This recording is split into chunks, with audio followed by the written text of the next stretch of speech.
এবার বাদনকে খোঁচা মারলেন তসলিমা নাসরিন। দেশের যে কোনো আলোচিত বিষয় নিয়ে মন্তব্য করতে ছাড়েন না নির্বাসিত লেখিকা তসলিমা নাসরিন।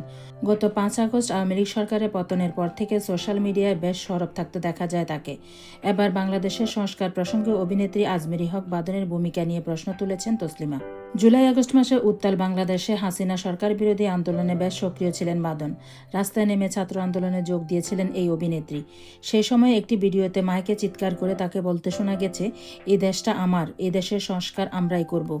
বর্তমানে দেশে চলমান অস্থিরতায় আজমেরী হক বাদনের ওই ভিডিও ক্লিপ শেয়ার করে তসলিমা নাসরিন লিখেছেন, এই মহিলাটি যে গলা ফাটিয়ে দেশের সংস্কার করবে বলেছিল, এই পর্যন্ত দেশের কি কি সংস্কার করেছে সে।